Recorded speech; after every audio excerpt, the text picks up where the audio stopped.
Welcome to the Family Business Audiocast on LinkedIn. I am R. Adam Smith, creator of this audiocast series. As an entrepreneur, investor, founder, investment banker, and board leader the last 25 years, I'm fortunate for my many experiences within the family firm industry. A warm thank you to our live audience on LinkedIn today and for those listening in the future. A brief comment on why I created this broadcast. Private companies are a passion of mine, having grown up in a family of entrepreneurs and having engaged for 2 decades in deals, strategic transformations, investments, and boards with an array of fascinating family enterprises, family firms, and family offices. I founded this series to offer a useful platform for listeners to hear from veterans, academics, and leaders in the vast family firm ecosystem. Whether you're a family business owner, building, running, or advising a family office, or just expanding your family office activities, I hope these conversations are useful and enlightening. And now it's time to turn our attention to our accomplished guests on today's episode.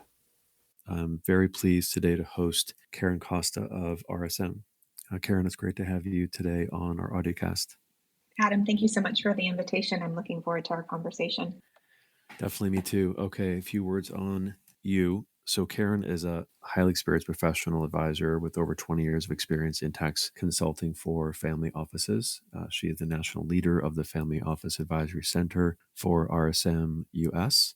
In this role, she has been building out a large family office enterprise team globally and has worked very closely with many friends of mine across the family office teams at the firm and brings holistic solutions to the clients. She works with multifamily offices, single family offices, and virtual family offices. She has a very deep understanding of her clients' needs, and her ability to bring lasting relationships and wealth value to her clients make her a very trusted advisor to families across multiple generations. Also a bit on RSM. As you know, it's an accounting firm focused on tax, audit, consulting in the middle market, now on a global basis. Originally was formed in 1926, actually in Cedar Rapids, Iowa. It is part of its broader international network based in Chicago, and together it employs over 17,000 professionals in over 80 offices. RSM US has revenues of about $4 billion, making it the fifth largest professional services accounting firm in the country. And globally, it has about $8 billion of collective revenue with 51,000 employees in 123 countries. So quite a large firm these days. Okay, let's get started, Karen. So, where are you today, and what are you working on? Yeah, so uncommon for me. I'm actually at home in Houston. Just got back last night from New York. Had some great meetings up there with our collaboration with our Cornell Smith Family Business Initiative. One thing that we're working on with them is our RSM Tony Wood Family Office Institute. We've got a 2.5 year accredited program that we put our professionals through that takes them through really a deep understanding of the clients that they're working with around the family enterprise, the family office, the family business. So, coming off the heels of a really great, quick 24-hour trip to New York City and some strategic planning around that program, I'm happy that I have my heels planted at home in Houston for the next couple of days. Good. That sounds great. We'll be talking about that as well. Why don't we start there?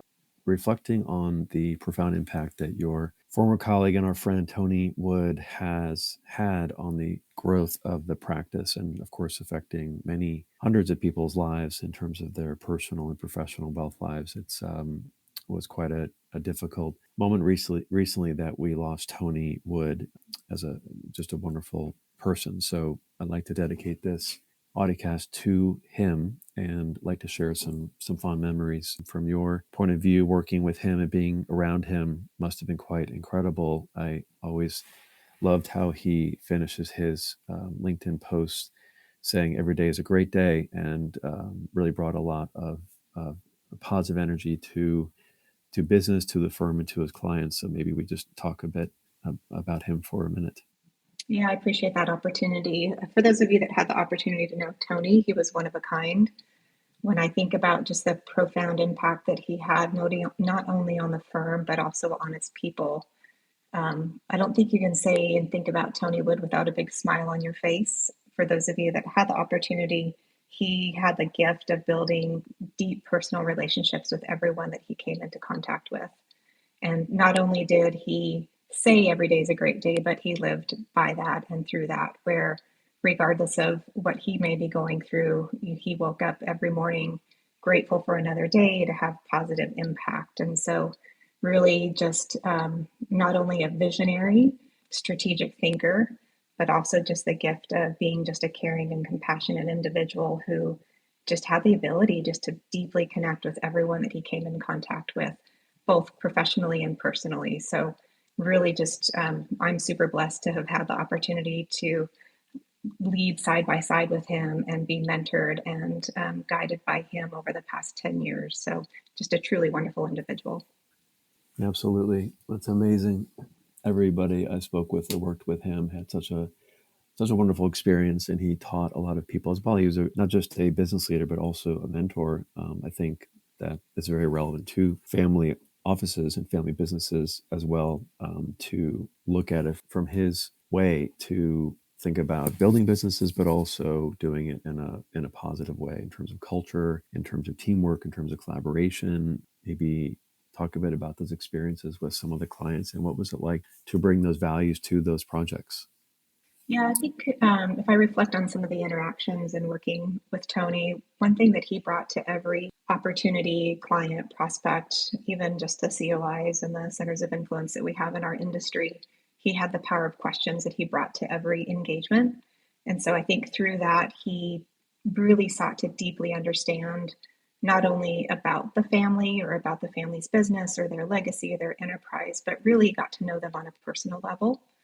I think his ability to really build that trust initially in those initial interactions and really just the gift of questions, and where oftentimes we go through engaging with individuals, throughout our daily, how are you doing? How are you doing? Very surface level questions. Tony really had the ability to get into some of those deeper questions to really help the family really think about what is that guiding light for them as an enterprise? What does legacy look like? And so, not necessarily a short term thinker, but really got his families to go along with him on that long term journey.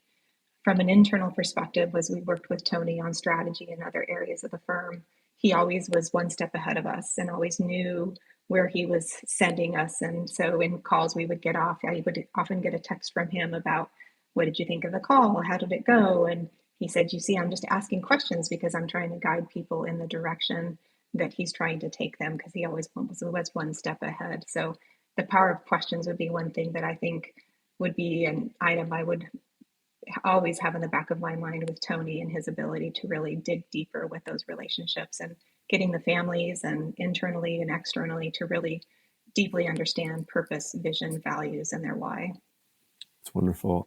Power of questions and asking why is really important. I have had some opportunity to be coached by the Tony Robbins organization and one of his elite coaches. And I like that experience of going through the thought process of what we do and how we do it. But ultimately, what I like about that point that you made about Tony Wood, also Tony Robbins talks about, to really focus on why. And that's helpful for one's own business operations, whether you're a banker, investor, family office, but also for your clients to talk about why. And we talked about why numerous times on this audiocast about legacy and why family businesses are built and for what purpose in building a larger enterprise.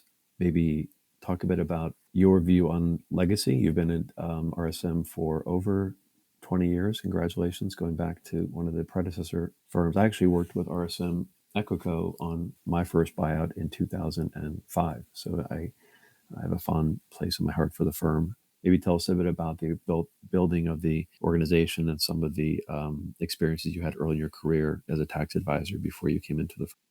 Yeah, I think similar to a lot of other professionals out there, I started my career in the Big Four and got that experience, but it was always seeking something a little bit deeper and maybe something a little bit where I felt I could have a little bit more impact with the work that I was doing.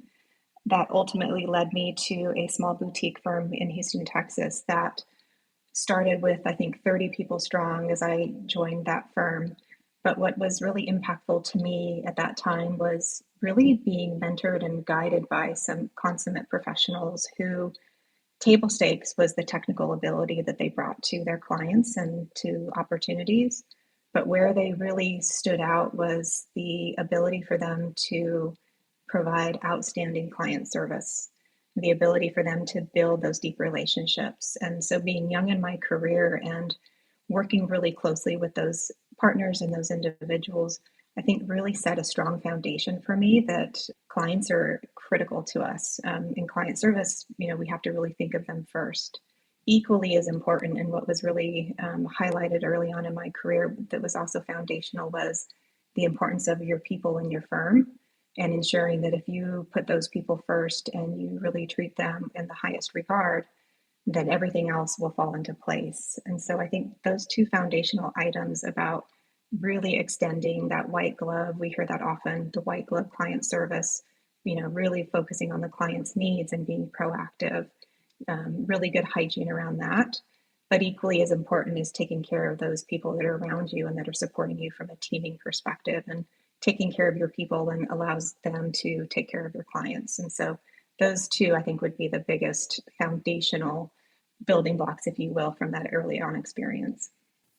Right. Let's talk a little bit more about legacy. I had the opportunity to write recently an article with familybusiness.org and Professor Matt Hughes and Kimberly and the EIX platform. I really enjoyed that. And since then, looking at doing deals and investments and building platforms with family offices, of course, beyond their investments in funds and deals, is actually building a family office into a multifamily office or into a larger enterprise. We can see that, quite significantly in, many large businesses around the world. Can be LVMH, can be IKEA, can be Hermes, can be Pritzker, can be BMW, HQ. There's lots of examples of smaller family businesses that evolve into bigger family businesses. And in fact, at Cornell, SC Johnson, as you said, there's an initiative called the Smith Family Business Initiative, which is a great name. Smith is my name as well, but it's not Hmm. related to me. But I like to see the story of this gentleman, John Smith, and his wife, Diane, created that initiative because their story is quite illustrative of the ability for a small idea and a small family business to scale into something bigger. So in their case, they started in 1995 with a little transport company out of a refurbished chicken coop for $125.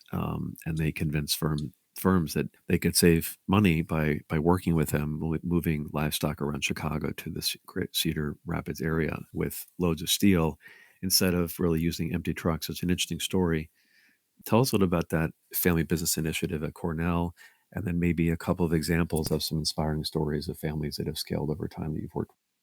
Yeah, I think I'll maybe start with some of the families initially. And I think something that's really great about the opportunity and privilege that we have to work with these families is the ability to help them see past themselves, whether it be Gen 1, Gen 2, Gen 5, Gen 8 that they're working through, but helping them really establish, what do you want your legacy to be? What do you want to be remembered by? How do you want to continue to drive impact? And often those conversations go deep into what are their values.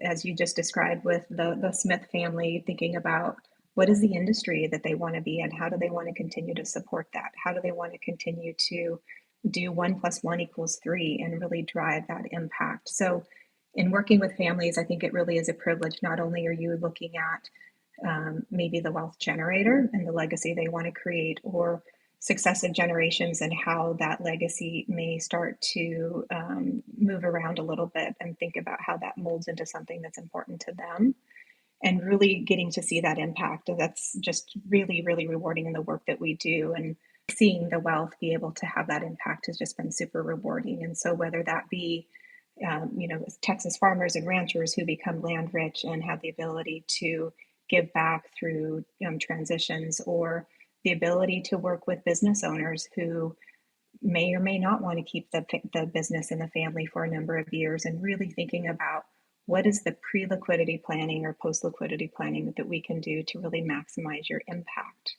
And that impact could be around philanthropy. The impact could be around what they want to do for their legacy and how they want to establish that. So that's really been a privilege to work with multi-generational families. And as I referenced earlier, really finding that rewarding in the types of clients that we're working with. The collaboration that we have with Cornell and the Smith Family Business Initiative has been fantastic.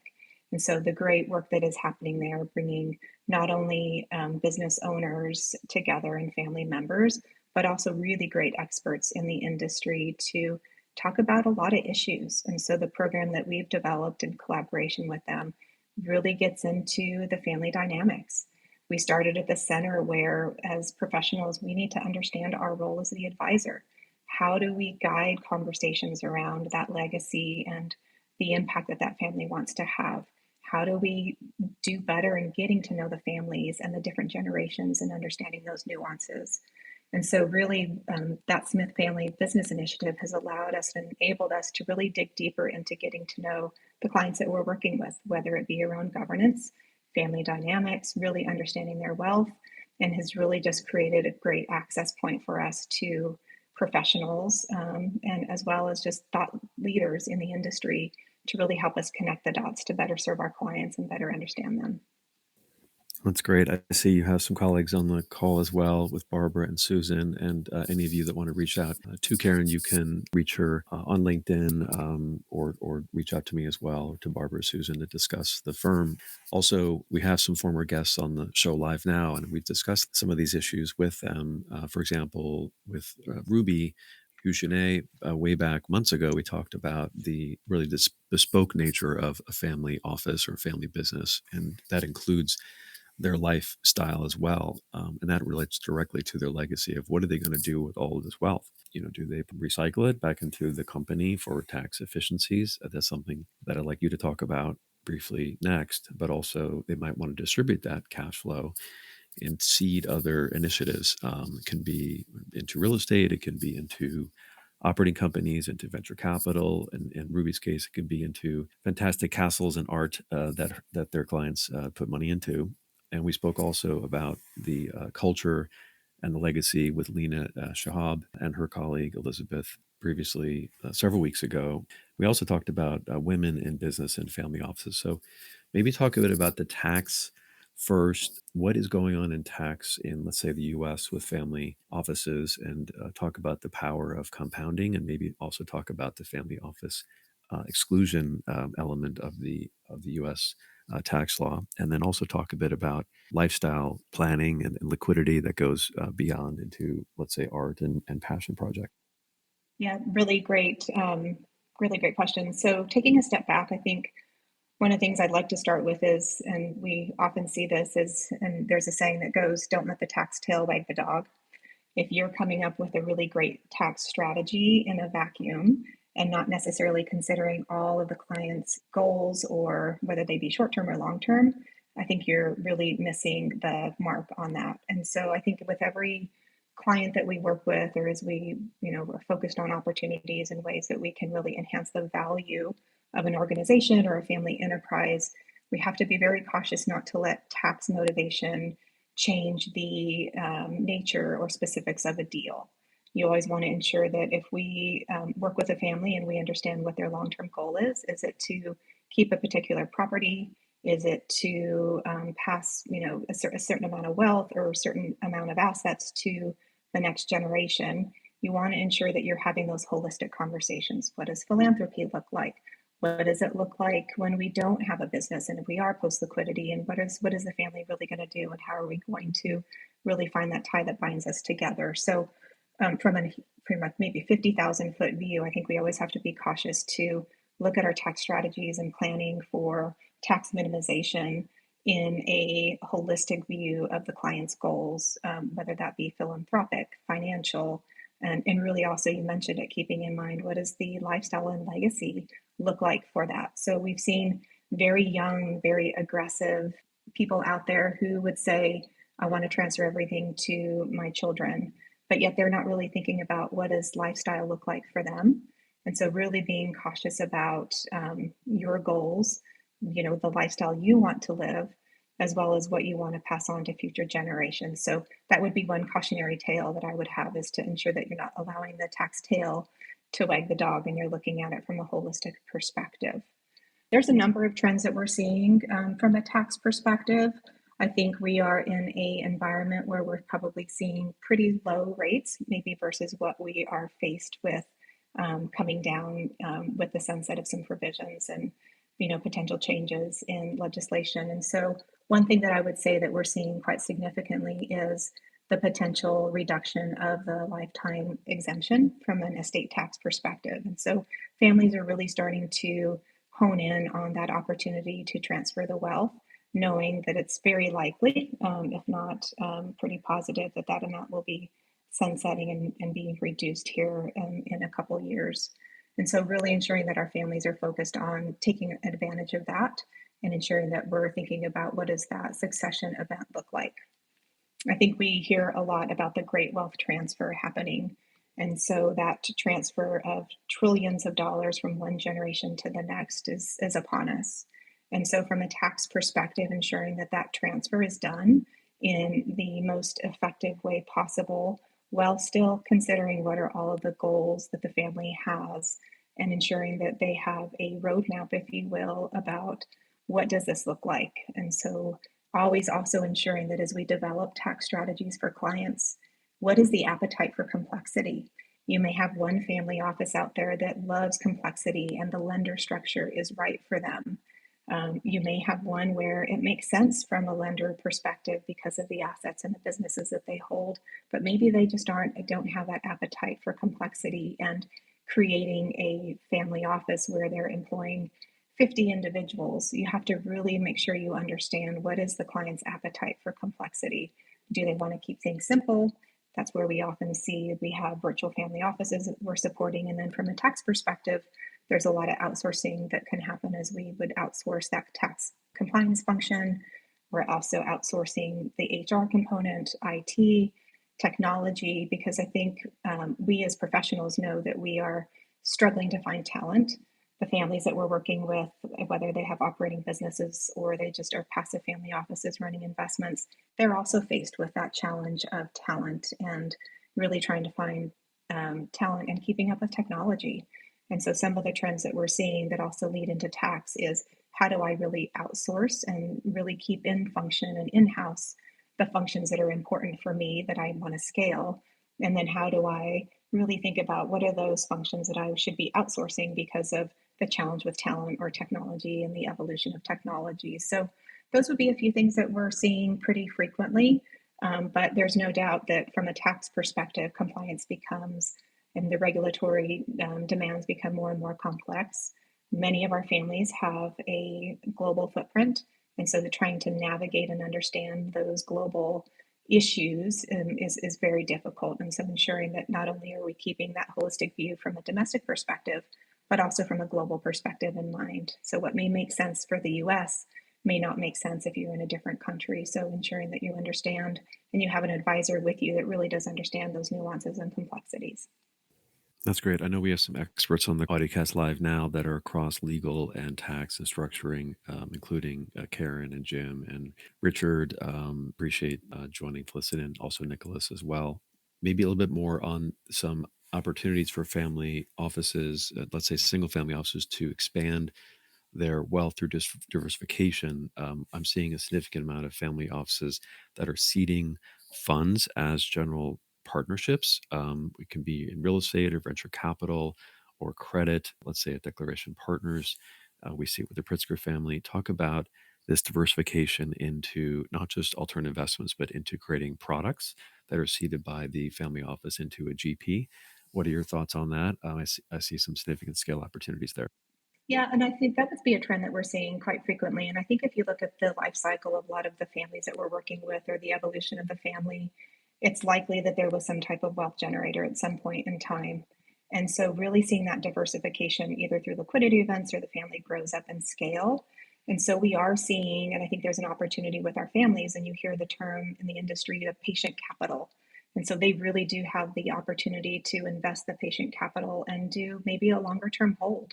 And so, really, I think there's a competitory environment where, private equity, we're seeing a huge representation of family offices in private equity. And so, the ability for our families to reduce risk through diversification and ensuring that they, if you think of the family that you started talking about, and really, is there one industry that really holds the risk for that family?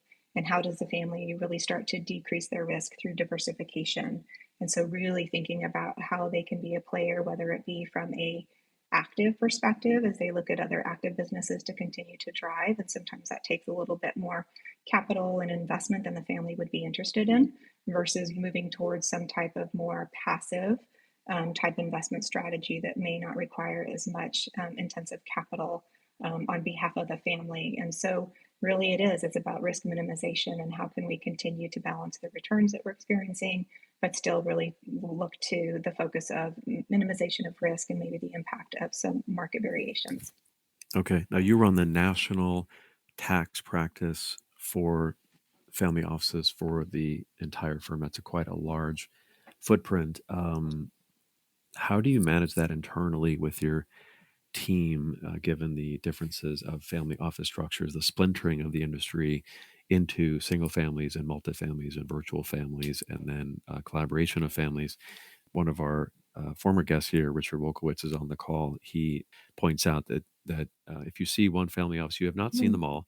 So talk about that bespoke nature, and then lead us into the differences between U.S. and Europe in terms of the family office industry. Yeah, so I would agree with his statement. We use the term that family offices are like snowflakes. There's not one that is alike, so they are all very different.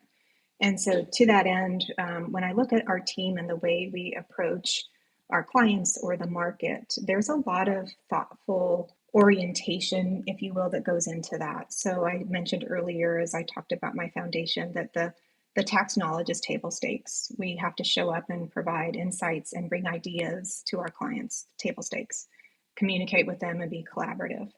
But what's really critical when you think of the different nature of the families is one, do you understand the personality of the family that you're working with? Multiple generations. You don't want to build a single generation engagement team as we work with our families because we know the nature of the business is succession. And we want to ensure that we're not seen as your father's accountant or your father's advisor. We want to ensure that we are connecting at each generation. And so we're very thoughtful to ensure that we bring team members that are able to do that, but also considering that the personalities of the client, and we want to align that correctly. We talked a little bit about wealth generation, and there's oftentimes a family business involved. We have a wealth of industry expertise at the firm, and so whether they be in consumer products or industrials, real estate, we ensure that we align our industry eminence and our industry team to ensure that we're bringing those industry insights and we're not overlooking something that may be important to them from a trend perspective. We also want to ensure that we're looking holistically at their needs. And so if you think of a typical family's enterprise, it's not a silo, it is very diverse. You're working with businesses, you're working with individuals, you've got the philanthropy piece through their foundations, or just even from a planning perspective. You're working with various types of trusts. And so the ability for us to have one professional that can do all of that is very difficult. And so while we always want to ensure that we have one point of contact and multiple points of contact for the client, we always do want to ensure that we're bringing the right people to our clients based on the skill set and the nature and profile of their client. And so the ability for us to have the bench strength that we do at RSM really does allow us to do that. So we can have people really focused in those particular areas. But the piece that we don't ever want to forget is all of those pieces work collaboratively together for the family. And so we also need the team focused from a holistic perspective and how all those pieces fit together. We did talk a little bit about global, and so we have a dedicated global family enterprise team that's led by one of my wonderful partners. And he really does work on that collaboration and connection with cross border issues. We have a multilingual team. We're in various countries, and so ensuring that we provide the one RSM experience to those clients, whether they be in Latin America, whether they be in Canada, whether they be in the UK, and ensuring that we really do know and have built trust with the professionals in the RSM team, regardless of what office that they're located in, whether it be the UK, Singapore, Australia. As we build trust internally, then we're able to work really well as a cohesive team. That's great. We have under 10 minutes left, but I maybe in another conversation or even episode, we could talk about some of this diversification and reinvesting into passion and lifestyle assets in the world, in particular into compounding value in real estate and compounding value in art. We also see it in even in cars, and other collections. So I know we have some real estate experts on the call today, from Susan to Tom and Andrew. So maybe we have some time for some questions when we're finishing. But let's shift over to the importance of women leadership in the family office ecosystem, whether it be a family office or a family enterprise. Some of our former guests and friends also on the call, I think that's also relevant to them, to Michelle and Wendy and Susan and Shelley and also Monica. Hello, Monica in Bratislava. Thank you for joining. So maybe just talk about your viewpoint on women leadership in family businesses. You also have some of that experience in leading women leadership in Houston. This is really a major both opportunity and issue in the ecosystem, I think, and there's lots of opportunity to support and grow that this element of women leadership in the system. Yeah, there's a lot of thought leadership out there about women, and whether it be the imposter syndrome, whether it be self confidence. There's a lot of literature and a lot of really great speakers that talk about those topics and some of the challenges that women face. And I would just give one more plug to Tony Wood, because from our perspective, I've not met a greater advocate for women to ensure that he was supporting them. He really sought to understand the balance and the challenges that we were facing as we were going through. Um, Public accounting isn't the easiest job in the world, but ensuring that he was really an advocate and supporter of our women. And so that has really, from our perspective at RSM, given us really great strides. And I would say from our family office team specifically, I have some really great female leaders who really are confident. They are just some of the best professionals that are out there. And so, in my opinion, as I look out into the market and the family office space, I do have the opportunity to work with a number of female leaders, and not to take anything away from the male gender, but there is a compassion, a piece of compassion, I think, as women leaders, as they maybe wear it on their sleeves a little bit more. And I see that coming out in some of the families that we're working with, and the ability for them to collaborate a little bit differently with respect to the families. And there's no doubt within family offices and family businesses, there's a lot of stakeholders. And so, are those stakeholders family members? Are they non family members? But ensuring that everybody has a seat at the table and they have a voice at the table. And so, in some of my interactions, I've seen women leaders really do have a really effective role in doing that. And maybe it's just their style of leadership, but I have seen that come out with a few of the women leaders that I've been working with. I would say that from my perspective, I've really felt it to be very important. I've always had really great female mentors and leaders. And for me, I was able to see somebody always be in the role that I wanted to be in.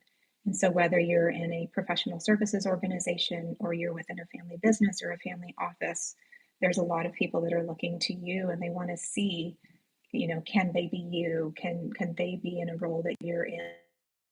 So some better than average balance on the RSM board of directors, actually, on this regard. So thank you for that. I think there's more to discuss there. Personally, I think that there is a lack of focus on the development of scale of the family office, multifamily office industry for women leaders, because there is wealth created by women or minorities, and this issue is more of a focus in the public realm in terms of DEI and related ESG. I think it can be something that can be more emphasized and more opportunity in the multifamily office ecosystem.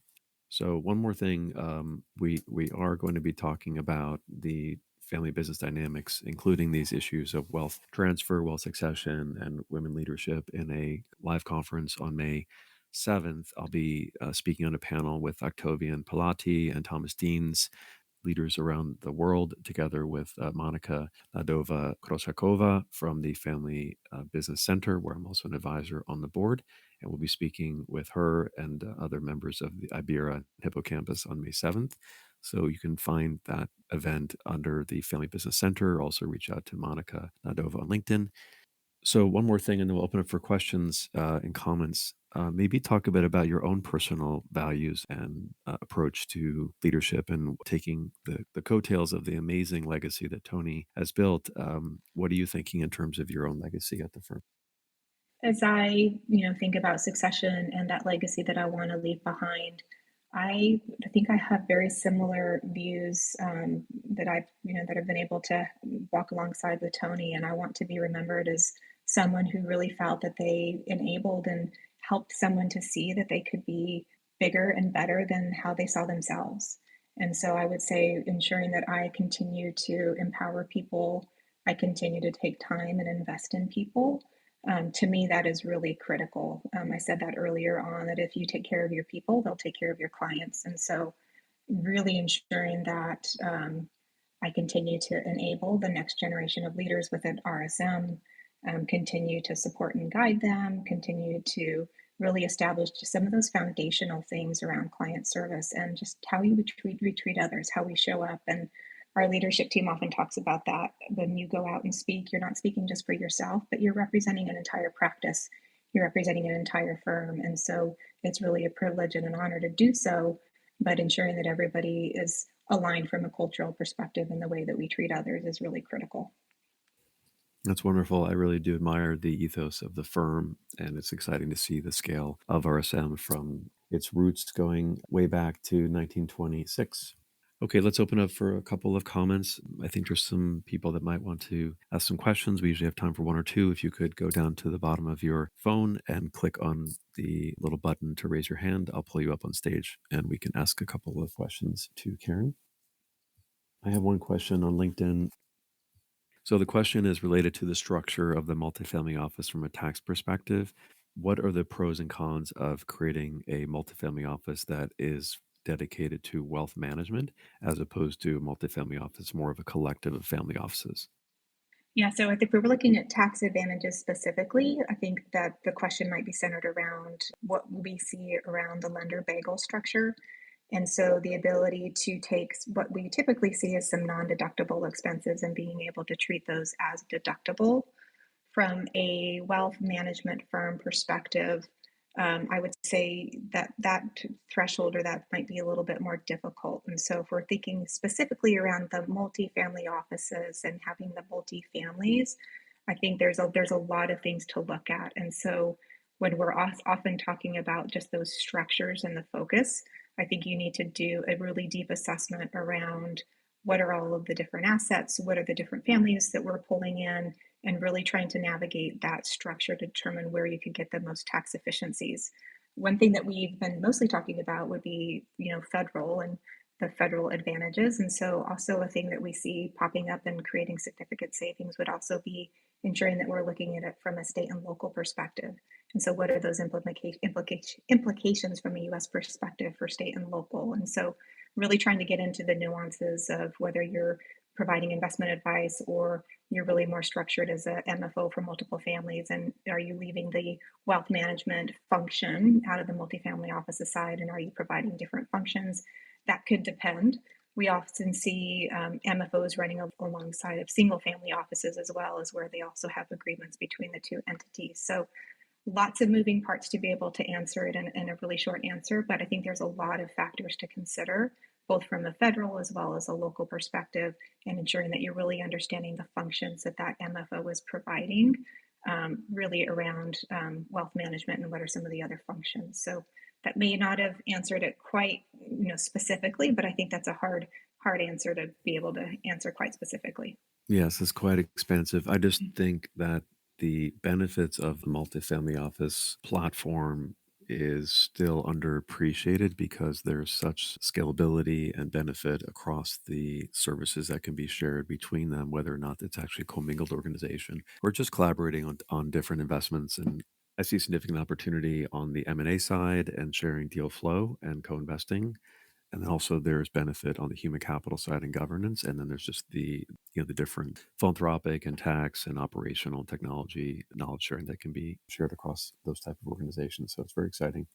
Yeah, Um, I would add too, from an yeah. MFO perspective, I think what we've seen is an MFO gets created and they try to be everything to everyone. Hmm. And so I think there has to be an opportunity to take a step back with those creators and think about what are the functions that you really want to focus on and really build the scale internally.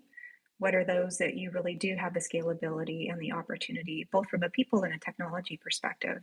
And so I've seen a number of MFOs undergo a simplification process where they really do that exercise and think about what should I outsource and what should I insource. And so, from that scalability that you mentioned, I think that's a critical first step to understand what is it that we're trying to provide, what can we grow to scale, but also from the MFO's perspective, what is it that we don't want to build, and what is it that we may want to go and buy.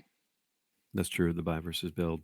I think we're seeing some success at Crescent, for example, and there's some new information that came out in the JP Morgan Family Office report this month as well, which is useful. Okay. Well, it's been wonderful today to have you, and of course, to share a warm shout out to Tony's legacy and to him and his family and friends, and to all of your team that has worked with him to build your incredible franchise. We look forward to hearing more from you in the future, and really appreciate you joining today. I appreciate the opportunity and have a wonderful day. And thank you to all that are listening. Yes, thank everybody today. This is Adam Smith signing off. Stay tuned for the next episode of the Family Business Audiocast on LinkedIn.